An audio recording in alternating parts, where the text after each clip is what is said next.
ಓಂ ಹ್ರೀಂ ಭೈರವಿ ಕ್ಲಾಂ ಹ್ರೀಂ ಸ್ವಾಹ. ನಮಸ್ಕಾರ.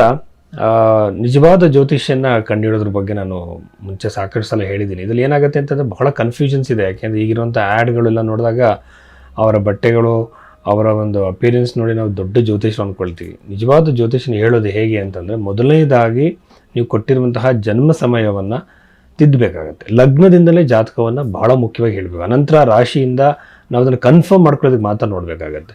ಲಗ್ನ ಯಾವುದು ಅಂತ ಕಂಡುಹಿಡಬೇಕು ಅಂದರೆ ನಿಮ್ಮ ಜೀವನದಲ್ಲಿ ನಡೆದಿರುವಂತಹ ಕೆಲವು ಘಟನೆಗಳನ್ನು ಆಧರಿಸಿ ನಿಮ್ಮ ಲಗ್ನ ಅದೇನಾ ಅಲ್ವಾ ಅಂತ ಹೇಳಬೇಕು. ನೀವು ಕೊಟ್ಟಿರೋ ಸಮಯ ಒಂದೊಂದು ಸಲ ತಪ್ಪಿರೋ ಸಾಧ್ಯತೆ ಇರುತ್ತೆ. ಎರಡನೇದಾಗಿ ಇದನ್ನು ಯಾಕೆ ನಾನು ಹೇಳ್ತಾ ಇದ್ದೀನಿ ಅಂತಂದರೆ, ಅವಳಿ ಜವಳಿ ಮಕ್ಕಳ ಜಾತಕದಲ್ಲಿ ಕೇವಲ 1 ನಿಮಿಷ ಡಿಫ್ರೆನ್ಸ್ ಇರುತ್ತೆ. ಆ ಡಿಫ್ರೆನ್ಸ್ ಇದ್ದಾಗ ಜಾತಕ ಅಷ್ಟರಲ್ಲೇ ಬದಲಾವಣೆ ಆಗಿಬಿಡುತ್ತೆ. 1 ಮಿನಿಟ್ 2 ಮಿನಿಟಲ್ಲಿ ಬದಲಾವಣೆ ಆಗುತ್ತೆ ಷಷ್ಠಾಂಶ ಚಾರ್ಟನ್ನು ನೋಡುವಾಗ.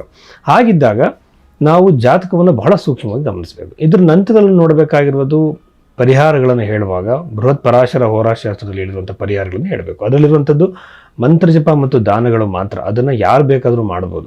ಇಲ್ಲಿ ದೊಡ್ಡ ದೊಡ್ಡ ಪೂಜೆಗಳು, ಹೋಮಗಳು, ರುದ್ರಾಕ್ಷಿ, ಆಮೇಲೆ ಜೆಮ್ ಸ್ಟೋನ್ಗಳು, ಆಮೇಲೆ ಏನೇನೋ ಒಂದು ಬಾಲಿಶವಾಗಿರುವಂತಹ ಪರಿಹಾರಗಳು, ವಾಸ್ತುವಲ್ಲಂತೂ ಬಹಳ ವಿಚಿತ್ರವಾಗಿರೋ ಪರಿಹಾರಗಳನ್ನ ಹೇಳ್ತಾರೆ. ಸೊ ಅದನ್ನು ಯಾವುದು ಫಾಲೋ ಮಾಡಬೇಡಿ. ಪರಾಶರ ಮಹರ್ಷಿ ಹೇಳಿರುವಂತಹ ಪರಿಹಾರಗಳನ್ನೇ ಮಾಡಬೇಕು. ಅದರಲ್ಲೂ ಸಹ ನಮ್ಮ ಒಂದು ಹಣೆ ಬರಹ ಏನಿದೆ ಅದು ಕರ್ಮದಿಂದ ನಿರ್ಣಯವಾಗುತ್ತೆ. ಸೊ ಕರ್ಮದ ಫಲವಾಗಿ ನಾವು ಅನುಭವಿಸ್ತಿರ್ತಿದ್ದೀವಿ. ಅದನ್ನು ಬದಲಾವಣೆ ಮಾಡೋದಕ್ಕೆ ಯಾರಿಂದಲೂ ಸಾಧ್ಯ ಇಲ್ಲ. ಬಟ್ ಏನಾಗುತ್ತೆ, ಪ್ರಾರಬ್ಧ ಕರ್ಮ, ಕ್ರಿಯಾಮಾನ ಕರ್ಮ, ಸಂಚಿತ ಕರ್ಮ ಅಂತಿದೆ. ಇದರಲ್ಲಿ ಕ್ರಿಯಾಮಾನ ಕರ್ಮದಲ್ಲಿ ಕೆಲವು ಬದಲಾವಣೆಗಳನ್ನು ಮಂತ್ರ ಜಪಗಳಿಂದ, ದಾನಗಳಿಂದ, ಸತ್ಕಾರ್ಯಗಳಿಂದ, ಒಳ್ಳೆಯ ಗುಣದಿಂದ, ವ್ಯಕ್ತಿತ್ವದಿಂದ ಬದಲಾವಣೆ ಆಗುತ್ತೆ. ಸೊ ಇದನ್ನು ತಿಳ್ಕೋಬೇಕು, ಇದನ್ನೇ ಆಚರಣೆಗೆ ತರಬೇಕು. ಇದು ಜ್ಯೋತಿಷ್ಯ ಕೆಲಸ. ನಿಮ್ಮ ಒಂದು ಹಣೆ ಬರಹವನ್ನು ಅಕ್ಸೆಪ್ಟ್ ಮಾಡ್ಕೊಳ್ಳೋ ಹಾಗೆ ನಿಮಗೆ ಕೌನ್ಸಿಲಿಂಗ್ ಆತ ಮಾಡಬೇಕು. ಎರಡನೇದಾಗಿ ಒಳ್ಳೆಯ ಸಮಯ, ಕೆಟ್ಟ ಸಮಯವನ್ನು ತಿಳಿಸಬೇಕು. ಕೆಟ್ಟ ಸಮಯಕ್ಕೆ ಪರಿಹಾರವನ್ನು ಕೊಟ್ಟು 100% ನಿಮ್ಮ ಹಣೆ ಬರಹವನ್ನು ಬದಲಾವಣೆ ಮಾಡ್ತೀನಿ ಅಂತ ಅದು ಯಾವ ಕಾರಣಕ್ಕೂ ಹೇಳಬಾರದು. ಇಷ್ಟು ನಾವು ಗಮನದಲ್ಲಿ ಇಟ್ಕೋಬೇಕಾಗತ್ತೆ. ನಿಜವಾದ ಜ್ಯೋತಿಷಿಯ ಲಕ್ಷಣ ಇದು. ಹಾಗೆಯೇ ಅವರು ಉಪಯೋಗಿಸುವಂತಹ ಪದ್ಧತಿಗಳು, ಸಿಸ್ಟಮ್ಸ್ಗಳು ಕೂಡ ಒಂದ್ಸಲ ಅಬ್ಸರ್ವ್ ಮಾಡಬೇಕಾಗುತ್ತೆ. ವೃಷಭ ರಾಶಿಗೆ ಸಂಬಂಧಪಟ್ಟಂತೆ ಈ ವಾರದಲ್ಲಿ ನಡೆಯುವಂತಹ ಘಟನೆಗಳ ಬಗ್ಗೆ ನಾವು ನೋಡೋದಾದರೆ, ಈಗ ನಾನು ಹೇಳ್ತೀನಿ ಅಂದರೆ, ನಾವು ಯೂಶುವಲ್ ಆಗಿ ವಾಸ್ತುಶಾಸ್ತ್ರನ ಬಹಳ ಬಿಸ್ನೆಸ್ ಮಾಡಿಬಿಟ್ಟಿದ್ದಾರೆ ಇವಾಗೆಲ್ಲ. ಒಂದು ಮನೆಗೆ, ಒಂದು ಸ್ಥಳಕ್ಕೆ, ಒಂದು ಇಂಡಸ್ಟ್ರಿಗೆ ಎಲ್ಲೊಂದು ಕಡೆ ಹೋದಾಗ ಅಲ್ಲಿ ಪ್ರಶ್ನೆಶಾಸ್ತ್ರವನ್ನಾಗಿ ಕೇತು ಗ್ರಹ ಎಲ್ಲಿದೆ ಅಂತ ಫಸ್ಟ್ ನೋಡಿದ್ವಿ. ಇದು ನಿಮಗೆ ಪ್ರಶ್ನೆಶಾಸ್ತ್ರದ ಬಗ್ಗೆ ಪ್ರಶ್ನೀಯಂ ಅಥವಾ ನೀವು ದೇವಕೇರಳಮಲ್ಲಿ ಇದ್ರ ಬಗ್ಗೆ ಉಲ್ಲೇಖ ಇದೆ. ಕೇತುವಿನ ಸ್ಥಾನವನ್ನು ಫಸ್ಟ್ ನೋಡ್ತೀವಿ. ಅದರ ಮೇಲೆ ಯಾವ ದಿಕ್ಕಲ್ಲಿ ಸಮಸ್ಯೆ ಇದೆ ಅಂತ ಕಂಡುಹಿಡಿತೀವಿ. ಹಾಗೇನೆ ವೃಷಭ ರಾಶಿಯವರಿಗೆ ಚತುರ್ಥದಲ್ಲಿ ಕೇತು ಇರುವಂಥದ್ದು ಖಂಡಿತವಾಗಲೂ ಸಹ ಮನೆಯಲ್ಲಿ ನೆಮ್ಮದಿ ಹಾಳಾಗುವಂಥದ್ದು, ಮಕ್ಕಳ ಜೊತೆ ಕಿರಿಕಿರಿ ಆಗುವಂಥದ್ದು, ಸಂಬಂಧಗಳಲ್ಲಿ ನೆಮ್ಮದಿ ಹಾಳಾಗುವಂಥದ್ದು, ಈ ರೀತಿಯ ಸಾಧ್ಯತೆಗಳು ಈ ಒಂದು ವೃಷಭ ರಾಶಿಯವರಿಗೆ ಇದೆ. ಭಾಳ ಕೇರ್ಫುಲ್ಲಾಗಿ, ಸಮಾಧಾನವಾಗಿ, ತಾಳ್ಮೆಯಿಂದ ನೀವು ಸಮಸ್ಯೆಯನ್ನು ಬಗೆಹರಿಸಬೇಕಾಗತ್ತೆ. ಯಾಕೆಂತಂದರೆ ಒಂದೊಂದು ಸಲ ಈ ಸಪ್ತಮ ಭಾವದಲ್ಲೂ ಕೂಡ ಸೂರ್ಯಗ್ರಹ ಇರುವಂಥದ್ದು ಏನು ಮಾಡುತ್ತೆ ಅಂತಂದರೆ, ಬಹಳ ಒಂದು ಕೌಟುಂಬಿಕ ಜೀವನದಲ್ಲಿ, ವೈವಾಹಿಕ ಜೀವನದಲ್ಲಿ ಕಿರಿಕಿರಿಗಳನ್ನ ಮಾಡುತ್ತೆ.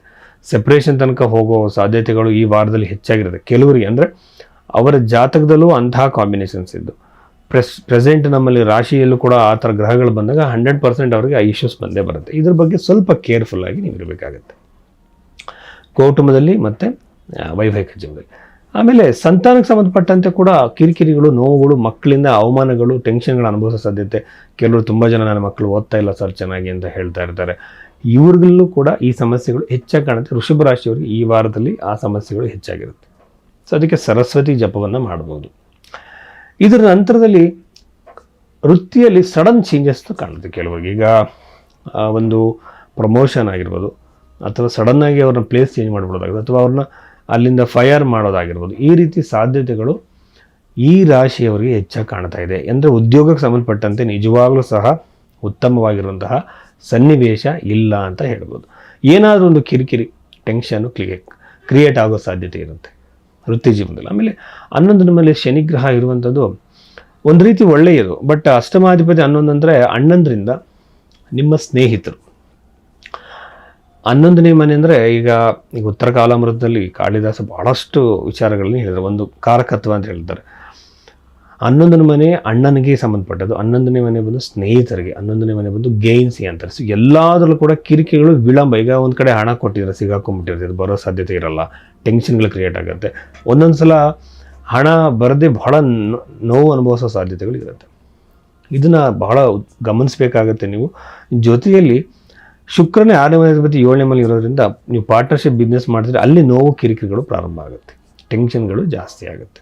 ಸೊ ಇದ್ರ ಕಡೆ ಗಮನ ಇರಲಿ. ನಮಸ್ಕಾರ.